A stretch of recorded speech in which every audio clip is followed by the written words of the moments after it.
asalaamaaleykum mbokku internautes yi yéen ñi suivre Sénégo partout à travers le monde dans la diaspora ñu ngi leen di nuyu di ñëwaat ak yéen émission comme ni ñu ko daan defee indi leen ndaanaan bu kenn dul présenté Baba Amdy Sénégo mi ngi lay dalal di la nuyu. waaw maa ngi leen di fay ci lu koy Sénégo yi di leen remercier ci invitation bi di nuyu ñëpp ñi ñuy seetaan mbokku internautes yi. Baba Amdy gis nañ ni à l'occasion de la Saint-Valentin gis dugal nga benn vidéo bon buy wax chanson yi nga xam ne composé nga ko si wàllu mbëggeel ak paroles yi nga xamante ni def nga ko pour certains artistes. Bon est-ce que yow parce que gis nañ ni bon yi ngay def bëri na pour différents artistes est-ce que mën nañ la cataloguer comme koo xamante ni daal vraiment dafa sentimental ba mu ëpp quoi. Oui, je ne le cache pas, man, dama sentimental. Peut-être pas sentimental, parce que bon, quand tu es sentimental, tu es sentimental. Et ça, man, quoi. Je suis quelqu'un de sentimental.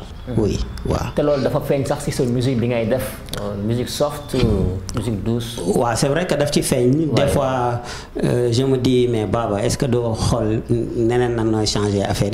Mais dans les forcés, mais bon, après tu es là et tu te rends compte que dans le sentimental quoi parce que dafay feeñ quoi day feeñ ci piano bi day feeñ ci ni ngay bindee ni ngay créer air yi quoi dafay feeñ bon je me suis dit bon kenn ku nekk ak sa nature loolu la yàlla dogal et puis bon peut-être aussi société bi moo tax ma mel noonu peut-être aussi niñ ma yaree la donc ouais, Baba Amdy on te connaissait plutôt comme artiste auteur compositeur arrangeur mais xamee wuñ la woon facette boobu maanaam parolier koo xamante ne day maanaam day bind pour ay artistes loolu noonu facette bu ñuy doog a découvrir la si yow wala mais non loolu yàgg la wan ma ko mu gën nga may sàggane wan ma sa mbëggeel yow loolu yàgg na peut-être nekkul woon loo xam ne dama ko fësal trop. Tout à fait. Tu vois Saint-Valentin bi moo ñëw ma ne occasion la pour wax nit ñi cofeel bi ma am ci ñoom que ne c'est une histoire d'amour mu yàgg man ak ñoom nii laa leen koy jébbalee sama mbëggeel ci yéen donc mais yàgg naa bindal artistes yi ça ne date pas d'aujourd'hui. Ça fait très très longtemps. waaw de ay ñoom Alioune Mbaye Nder yàgg na Titi ça ne date pas d'aujourd'hui.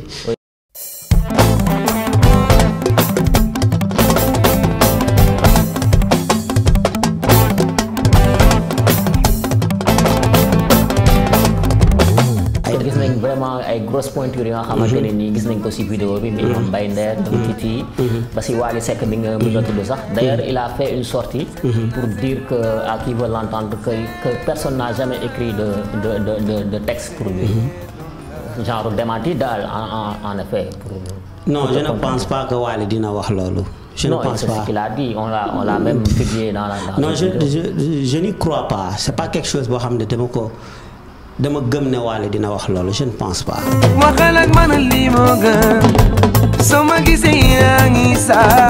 Pourquoi? Parce qu'il ne le fera pas. Il n'a aucun intérêt à le faire. Il ne le fera pas. Quand je l'ai vu ci net bi j'ai dit il ne le fera pas. C'est pas lui. Il ne le fera pas. Parce que nee nañ sax bon parce que moom nee na Thione Seck mi nga xam ne on le connaît comme l'un des plus grands paroliers de la musique sénégalaise. musu ko bindal way à plus forte raison que Baba Amdy. tu sais kenn ku nekk am nga droit wax lu la neex. kenn ku nekk aussi mën nga wax lii ñu bindee ko neneen donc man sérieusement dégguma Wally wax loolu donc man loo xam ne dégguma ko vraiment mënuma ci sori trop sérieusement pour être honnête quoi. Et je sais que Wally waxul loolu. Wally du wax loolu. man xam naa ni.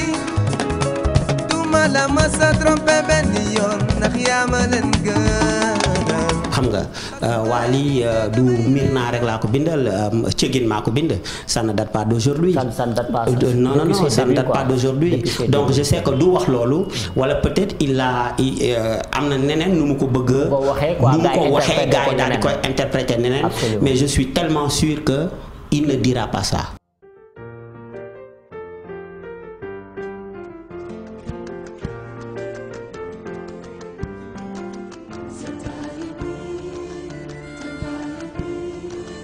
tu as rendu un hommage d'abord à Youssou Ndour à travers un album, reprendre ses morceaux en version acoustique affaire yooyu. Après par la suite ñu ne kii après nga jël Omar Pène, un autre ténor de la musique sénégalaise, reprendre ay. loolu noonu est-ce que mu nga ñu wax lan moo ko waraloon bon hommage boo leen bëggoon rendre la wala vous voulez magnifier leurs œuvres wala nu mu demee. Tu sais yow yaa ko wax à l'entame de l'émission tu sais àdduna lenn la un artiste aujourd'hui da nga ne ma dañ ma xamoon comme un producteur comme un musicien mais xamuñu ne damay bind. Absolument. C'est-à-dire que li nit ñi xamul ci man dafa bëri ci musique. C'est-à-dire que il y a tellement de choses dans la musique sénégalaise parce que aujourd'hui defe naa boo ko waxul nit ñi duñu xam. Tout à fait. man maa njëkkee loolu man maa ci am na loo xam ne mooy li Boubacar Diallo di wax Boubs chaque fois que muy def publicité ci man dafay wax Baba Amdi innove encore. Il y a tellement de choses que j'ai innové dans la musique sénégalaise pas pour moi seulement je l'ai fait pour moi et je l'ai fait pour tellement d'artistes. Ok. njëkkee ci yenn place yi jouer fa yenn affaires yi def yenn affaires yi après ñeneen ñi di suivre peut-être que man loolu mooy sama gis-gisu àdduna il faut innover. Innover après avoir écrit pour beaucoup d'artistes arrangé pour beaucoup d'artistes et marqué chaque génération leen yow sa ay album li ngay mun nag mooy boo bindee jox nit ñi lu bari après li ngay mun mooy li nit ñi bind yow tamit nga jël ko nga jëriñoo quand tu donnes il faut savoir recevoir. loolu mooy àdduna je ne vais pas être là di bind pour Nder pour Viviane pour Ami Collé pour Wally pour Titi pour Myrma pour ba pare ma toog sama coin ma ne du ma jël dara lu nit ñi def man je ne le ferai pas moi je suis quelqu'un qui veut prendre parce que bu ma joxee ba pare nag il faut ma jàng lu ñuy wax jël. Et ce que j'ai remarqué dans la musique sénégalaise mooy dafa am ay ténor quelqu'un comme Youssou Ndour qui n'est pas congolais ni gabonais je suis très très fier de l'avoir dans mon pays li ma mën a def mooy rendre ko hommage. xam nga balaa muy trop tard li ma mën a def mooy déglu Omar Pène bi nga xam ne bi ma nekkee depuis mon tendre enfance maa ngi déglu ay mélodiem Dorobé loolu xale la soo nekkee mag après nga ne xaaral ma jël ko def ko version jazz. loolu mooy àdduna kuy jël da ngay mën a di joxe kuy joxe da ngay mën a di jël c'est ça la générosité loolu mooy grandeur artiste. Il faut savoir partager. Okay. Donc loolu moom moo ma indi ci rendre hommage et c'est des gens qui méritent vraiment ay hommage du ma wax benn hommage mais ay hommage voilà. Donc ñu bëri sax ñu ngi doon wax bon parmi certains de tes pourfendeurs bon ñu bëri ñu ngi doon wax da nga doon def loolu hommage boobu. pour mën a peut-être intégrer orchestre Youssou Ndour wala genre yooyu quoi yow. Non il faut que ça soit très très clair Baba Amdi c'est quelqu'un qui est là qui a de l'ambition. L'ambition c'est quoi? C'est le fait de dire je vais monter mon groupe. C'est le fait nga am ce groupe de sortir des albums. Baba Amdi n'est pas là à rêver à être derrière les chanteurs hein. Ça c'est pas mon rêve. Je te dis Beyoncé ça c'est pas mon rêve. Je te dis tout de suite ça ne fait pas partie de mes rêves. Je suis très clair et très honnête. Okay. Ça ne fait pas partie de mes rêves d'intégrer les orchestres. Maintenant arranger pour Youssou Ndour c'est un honneur. Que Youssou ne ma Baba ñëwul ci projet bi c'est un honneur mais aujourd'hui intégrer les orchestres être derrière les chanteurs ne fait pas partie de mes rêves. Je suis très clair nit ñaan nga saa sénégalais yëpp xam nañ loolu te sénégalais bu nekk ak fi nga nekk bëgg nga jógee A dem Z. loolu mooy àdduna. ñaan nga évoluer boo nekkee 6e secondaire ñaan nga dem université ut fa ay diplôme. Moi j'étais un musicien je suis un musicien toujours qui était derrière les chanteurs après ma jàng nu ñuy arranger jàng nu ñuy bindee nu ñuy créer air après ainsi de suite et apprendre la communication ak accompagner certains artistes, leur trouver des sponsors, les aider à organiser leur spectacle duñu jeex ci artistes yooyu duñu, c'est-à-dire que duñu jeex man loolu mooy suma rêve mais suma rêve c'est du vraiment intégrer orchestre yi ñoom sax duñ ma ko proposer parce que ñoo la gën a xam ne Baba loolu du rêve am waaw vraiment loolu loo xam ne weesu naa ko mu ngi sama ginnaaw maa ngi xool li ci kanam. Tout à fait parce que wax nga ko léegi sa biir wax ne nga tu as fait beaucoup d'efforts dans la recherche maanaam pour gëstu pour nekk arrangeur ne xam ni ñuy créer musique xam ni ñuy waaw ni ñuy créer parce que doguma la il faut que nit ñi comprendre benn affaire parce que Sénégal am na yoo xam ne soo ko waxul nit ñi duñ ko xam man du ma bind rek déedéet man damay créer ton bi ngay woyee man maa koy def. Il faut que ça soit très clair parce que les gens ici si tu ne leur dis pas duñu xam bu fekkoon damay jël ne la ñëw bind n'importe quelle chanson daal di bind Sénégal mu ngi nekkee fii je dirais yomb na yombul mais il faut ma teg ci mélodie il faut ma xool yow woykat bi bu dee tey Alioune Mbaye Nder nga wala bu dee tey Wally Seck nga wala tey bu dee Viviane nga ma xool ban air laa lay jox nga teg ko ci pour loolu mën a dem maintenant am na partie boo xam ne l'artiste doit s'exprimer tu laisses l'artiste mu défoulé wu arrivé à la deuxième partie généralement moi je laisse l'artiste mu défoulé wu mais toujours est-il que je continue à arranger mais je te dis encore ces artistes qui sont là parce que j'ai l'impression que quand tu ne tapes pas sur la table pour dire lii laa def gars yi du ñu xam sa gët c'est-à-dire que bindaluma artistes yooyu rek bind way jox leen non je suis désolé je le chante je crée ces airs ton bi ñuy woyee bu nit ñi xamul luy air bokk ton bi ñuy woyee man Baba Amdy damay créer ton bi muy Alioune Mbaye Nder muy Waliwoo muy Titi muy Viviane muy Aïda Samb muy Ami Collé en fait dañoo bëri muy Queen Biz ak muy nu mu tudd Daba Sey su ma fi doon lim du ma fi jógee. gis nga bu ma doon lim ñaata way laa bind fii gis nga loolu ma dugal ci Saint-Valentin bi loolu wayu mbëggeel kese la mais bind naa fi wayu àdduna ba sonn pour Nder pour Viviane ainsi de suite dafa bëri ñoom ils sont reconnaissants ñenn ñi dañ koy wax. mais pour encore revenir à ta question man maa la dog c'est-à-dire que du que ne affaire arrangé kese non ton ba ñuy woyee laay créer comme gars yi ñenn ñi comme xamuñu luy air ton bi ñuy woyee yenn yi maa koy créer majeure partie de ces sons yi ma def ci vidéo bi par exemple des na yeneen nag yoo xam ne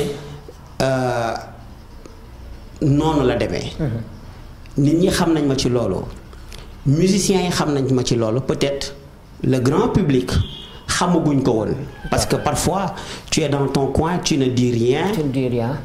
Mais attention si je suis là à dire lii nangam kon est-ce que duñu wax que ne donc finalement est-ce que bon attention il y a un travail énorme que j'ai fait dans la musique sénégalaise man ak Ibou Ndour ak Papis Konaté ak Abi Faye nous avons fait énormément de travail dans la musique sénégalaise. Énormément. waaw loolu dinañ si ñëwaat mais pour nga permettre ma yeggali sama question. maanaam effort yooyu nga def yëpp. pour agsi ak stade bi nga xam ni moom ngay wax ni tu n'es pas devenu n'importe qui dans la musique sénégalaise. est-ce que effort boobu ak recherche boobu. est-ce que gis nga seetlu nga ko ci génération actuelle bi nga xamante ne nii ñoom ñoo nekk en vogue contrairement ak li ñu doon wax léegi ci ñoom Omar Pène ak Youssou Ndour ñi nga xam ni. ils se sont sacrifiés toute leur vie. pour imposer leur musique. non c'est pas pareil c'est-à-dire que bu fekkee ne damay waxal suñu borom rek waxal yàlla. liggéey bi ñoom Ismaïla Lo Omar Pène Thione Seck Youssou Ndour Baaba Maal def cette génération defuñu loolu il faut être honnête il faut le dire c'est-à-dire que je te donne le cas de Omar Pène il t'a chanté Soweto il t'a chanté Université il t'a chanté nu mu tudd Agresseur lu nekk way na ko nga ñëw ci benn Baaba Maal xam nga moom tamit ci pulaar mu way ay tam yu wute nga ñëw ci Youssou Ndour mu wayal la moom tamit ay tam yu wute loolu moom moo tax ba ci Thione Seck le grand parolier loolu moom moo tax ñu exister ba tey loolu moom moo tax ñu bàyyi fii ay nu mu tudd ay chaise ak ay fauteuil ba nga xam ne ku fi ñëw di nga mën a toog. Est-ce que comprend nga baax na ma loolu moo jaay destination Sénégal. Mais aujourd'hui cette génération c'est une génération qui est bien qui a beaucoup d'idées qui a beaucoup de fougue. D'accord. Mais recherche yi gars yi doon def je suis très honnête ils ne le font pas. wala boog defaguñ ko.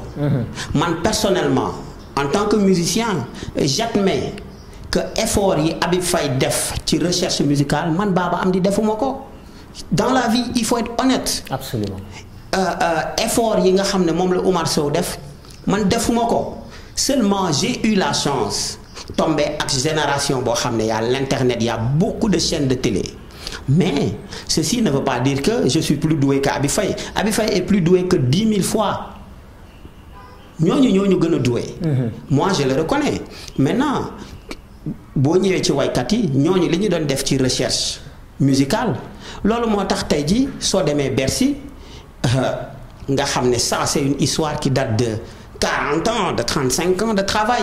Ce n'est pas 2 ans de travail ni 5 ans de travail. Absolument. Il faut qu'on le dise. Absolument. C'est la vérité. C'est un travail de longue haleine. Xam nga donc loolu mooy àdduna quoi. Donc yow soo gisee actuellement polémique maanaam tendance bi xew léegi boo gisee par exemple artiste bu bees comme par exemple bu mel ni Wally Seck wala keneen ñu ngay jël di ko tëkkale koo xamante ni quelqu'un de la dimension de Youssou Ndour ko loolu qu'est-ce que ça te fait? Non man loolu bëgguma ci débat.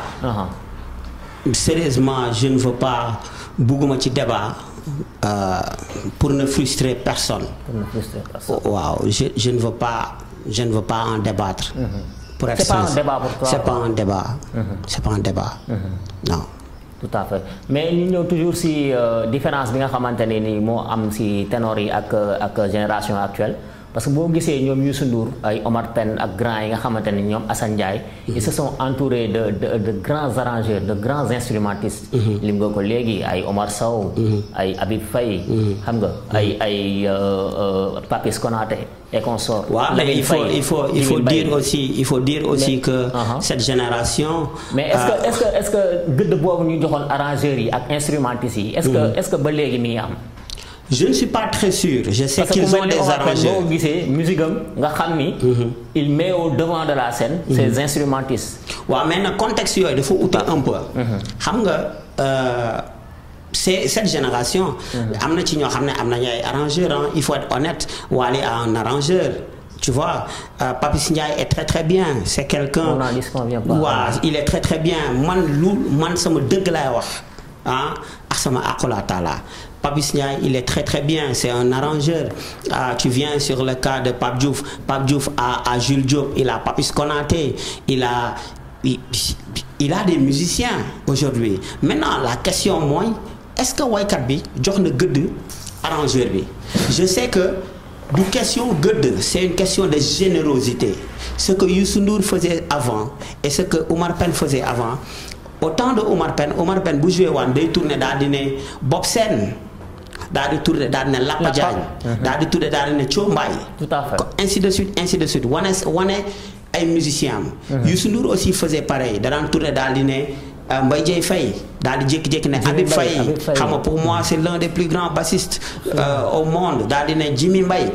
Peut-être générosité boobu am ci génération bu njëkk bi dafa manqué fii. Je ne sais pas si je peux l'appeler manque de générosité ou je ne sais pas peut-être fàtte la. Peut-être fàtte la et je profite de cette occasion pour dire cette génération il faut être généreux. Il faut que nit su la defalee lu baax nga wax ko nit su sonnee pour yow nga wax ko parce que ces gens qui sont derrière ils laissent leur famille. Il laisse énormément de choses à accompagner ces artistes qui sont au devant de la scène. Donc être reconnaissant dire lu baax li nga xam ne ñooñu defal na leen ko du leen wàññi dara les présenter au public. c'est bien.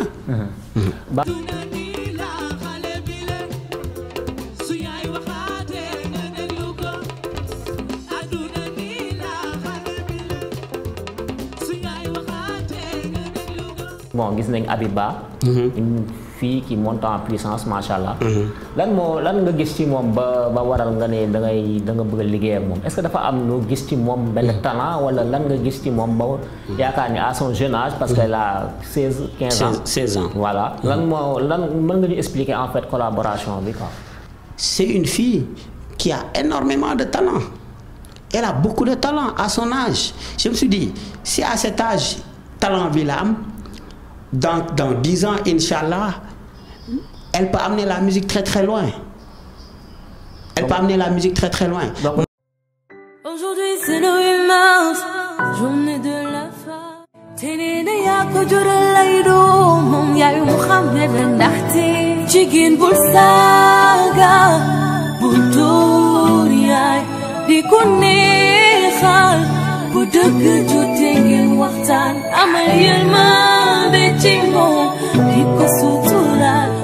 En 10 ans, tu la vois dépasser les Coumba Gawlo, les Abuza, les... Tu sais, moi déjà, musique, defuma ko affaire de concurrence. Man li ci li ma non, je jàpp. parle pas en termes de concurrence, mais en termes de progression, quoi. En termes de progression, gis nga nag pour dab ay ñoom Coumba Gawlo ak yooyu, il faut beaucoup travailler. Voilà. Il faut énormément travailler. Gis nga quoi qu'on puisse dire, les Coumba Gawlo, les Viviane, il faut nga liggéey ñoom Titi, il faut nga liggéey lu bëri pour egg seen niveau. Abiba artiste la bu yéeg en puissance. Elle est jeune, elle dégage.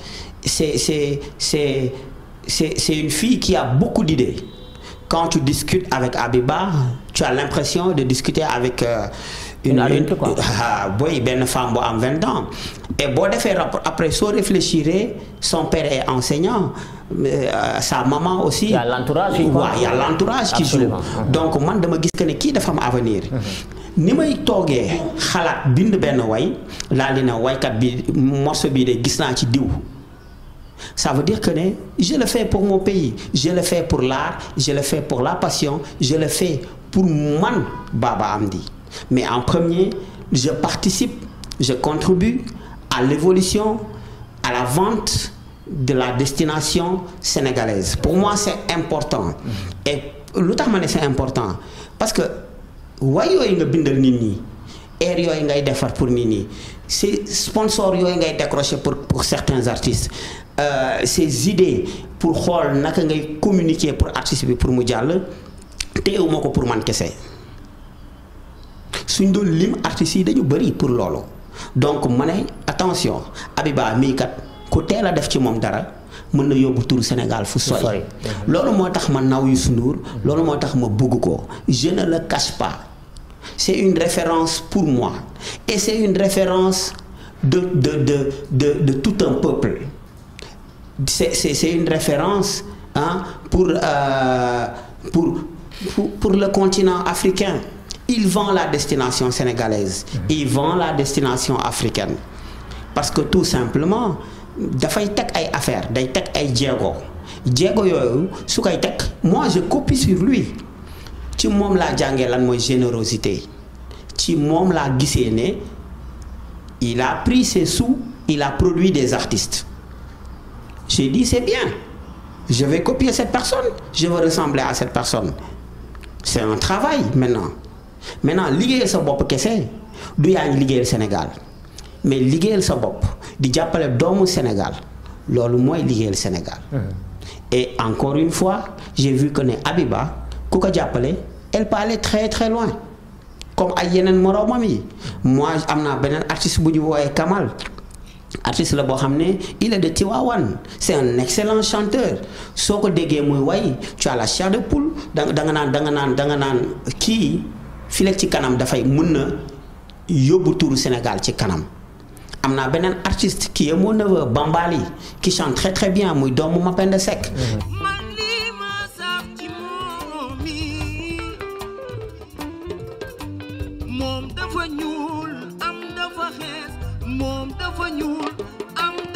Et que ñom ñep moi quand j'entends Bambaly Seck qui est mon neveu, quand j'entends Ousmane, quand j'entends Assane Ndiaye, quand j'entends Wally Seck, ñooñu c'est des Thione Seck kon la ñu bëgg ko ñu bañ ko Thione la am na lu mu liggéey ba bàyyi eeram yooyu ci cerveau sénégalais yi. ba ku ko dégg ci keneen mu def ko rek danaan ah tiens lii neex na. Donc c'est ça la reconnaissance. C'est le fait de pouvoir reconnaître le travail que nos aînés ont abattu et nga ne ah ñi kat bu ñu toppee seen tànk affaire bi mun na dem à ce niveau. Tout à fait. Ouais. Mais Abiba artiste la boo xam ne dafa am avenir ba pare dafa am ambition. Elle a énormément d'ambition. waaw nekkul artiste boo xam ne day tëñax di dem rek xam na li mu bëgg et ba léegi nii bu fekkee cat dugg ko ah ba léegi nii xam na li mu bëgg quoi et je dis je rends grâce à Dieu si quelqu'un comme moom bëgg na dara il faut dire c'est bon. Et l'encourager et dire que c'est une Sénégalaise. Je suis fier d'avoir benn Coumba Gawlo. boo demee Gabon ñu wax la Coumba Gawlo da ngay kontaan comprends nga dem Gabon ñu wax la Viviane da ngay kontaan nga dem Guinée ñu wax la Titi da ngay kontaan. loolu mooy àdduna nga génn dëkk bi on te parle de El Hadj Diouf tu es très content on te parle de Aliou Cissé tu es très fier on te parle de Youssou Ndour tu es encore content on te parle de ton président de ce qu'il a fait et de ton ancien président Macky et de Wade tu es encore très fier gis nga nit. Il faut être reconnaissant, il faut le dire. Et j'ai une fois dit, Sénégalais yi il faut que ñuy gën a di jàppale seen ay nit. Aujourd'hui je reviens encore quand su may déglu benn Assane Ndiaye muy neex trop sama xol may déglu Wally muy neex sama xol may déglu Bambaly Seck muy neex sama xol may déglu doomu Ousmane Seck muy neex sama xol. C'est du Thione wala même c'est pas même si c'est dafa ay soupçon wu Thione moo ci nekk Thione a fait un travail il faut le reconnaître. Il faut dire bravo. Il faut apprendre à dire bravo. à nos gens. Je dirais plutôt à nos artistes. maanaam être reconnaissant daal. Il faut être reconnaissant. Voilà. Donc parmi elles bon am na yeneen artistes yu jigéen aussi. yu bëri yoo xamante ni produit. Queen Biz moment bi maa ngi ko bàyyi mu ngi waaj a ñëw studio pour def am lu mu enregistré. Moi j'ai fait 2 chansons ak Queen Biz yoo xam ne maa ko bind def air yi moom mooy Femme Sauvage ak Bye Bye. Ok. Tu vois donc Daba Sey noonu la peut-être Daba Sey nekkul ci liste bi Queen Biz nekkul ci liste bi moi j'ai su ma doon lim fii ba suba. bari nañu.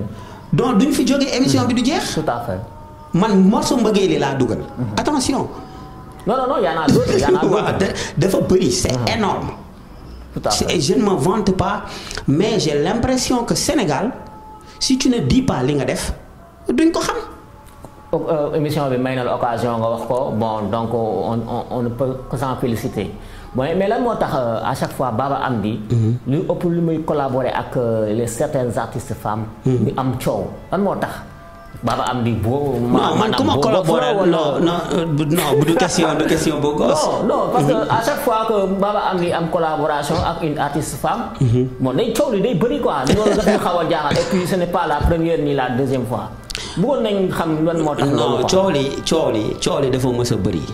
c'est-à-dire que dafa mës a bëri ma collaboré ak góor dafay bëri bi ma collaboré naa fi ak Nder journaliste yi am lu ñu bind. bi ma collaboré ak Wally ci Mirna bi maa ngi gisaat ñu et je t'ai dit tout à l'heure que je suis sûr que Wally waxu ko. comprendre nga ñu jël sama photo teg photo Wally te pourtant ñooñu ay góor lañu. te pourtant ñooñu ay góor lañu. donc coow la bëri nag moom on n'y peut absolument rien. Un artiste c'est comme ça quoi. Je veux dire un artiste c'est comme ça chaque fois que tu touches à quelque chose day am coow. waaw tout à fait. waaw bon juste ñu ngi ci fin wu entretien bi. wax un peu ci sa collaboration ak Viviane est-ce que Viviane invité na la d'ailleurs ci Zénith bi muy def waaj a def. waaw Zénith bi ñoom bañ koy sos Jijak manager moomu njëkk ne moom Babs la may wax Babs nañ dem Zénith donc man dama am ay rapport yu bien ak Viviane toujours dama am ay rapports yu bien ak Djidjack donc invité nañ ma bien entendu moom laa lay wax avant ñu koy sos boobu Djidjack a ngi naan ma Babs nañ dem Zénith donc ça ne date pas d'aujourd'hui man bugguma ay réeroo ak ñi nga xam ne damay liggéey ak ñoom. Je ne suis pas une personne parfaite je suis très loin nekk nit koo xam ne lépp lu may wax non je suis très loin damay def ay erreurs damay fàtte si je me souviens xam nga da nga ne ma émission bi jox na ma occasion mais les 2 premières personnes yi ma fàttali man yi ma njëkk a jox occasion mooy DJ Prince moo ma jox occasion wanele ma ak Sénégal mais nag ki ñuy wax Kebs Thiam nekk aujourd'hui TFM Kebs moo ma wanele ak waa Sénégal Kebs moom moo tax arrangeurs yi moom moo tax waykat yi xam ne Baba Amdy ndekete moo bind lii Baba Amdy ndekete moo bind lii ci la yenn waykat yu bëri daal di daw see ñëw jublu si ma mais Kebs moo ma wanele ak Sénégal juste pour dire reconnaissance parce que je ne voudrais pas fermer cette émission et ne pas parler de ces gens, ne pas parler de mon professeur de musique Cheikh Ba, ne pas parler de mon frère, de ma sœur qui a acheté mon premier clavier, de mon père qui m'a donné cette éducation, sans parler de Thione Seck qui m'a donné la chance, je l'ai dit, de sortir de ce pays, qui m'a pardonné énormément de choses, qui m'a appris énormément de choses. Pour moi, c'est ça la reconnaissance. La reconnaissance, c'est le fait de parler de ces instrumentistes, de ton label, les gens qui travaillent derrière toi. Ay année passée ñi fa nekkul mo ay ñom Tafa ñi fa jógee ay Bachir. Pour moi, c'est ça la reconnaissance. La reconnaissance, c'est le fait de reconnaître que Sénégal publie mes articles. C'est ça la reconnaissance. Et je dis encore une fois, je remercie tout le monde, comme l'émission tire à sa fin. Je pense vraiment la dernière question, non? Ouais, bon, juste il y avait une dernière question par rapport à que madame da ngay insister trop si li nga def si wàllu musique sénégalaise. Machallah, tu es jeune. xam nga xale nga. am nga loo def si musique sénégalaise. Est-ce que da nga bëgg a wane foofu il y a un manque de reconnaissance de la part de la tutelle ou bien du ministère de la culture? Est-ce que yaakaar nga ni est-ce que ministère de la culture bay na waaram si vraiment? Bon, pour être sincère, l'actuel ministre, on n'a pas encore eu à collaborer. Okay. L'ancien ministre, oui, il est même venu à mon studio. Déplacé na ñëw ba mon studio. Dem na seeti ko. J'ai d'excellents rapports avec les gens du gouvernement.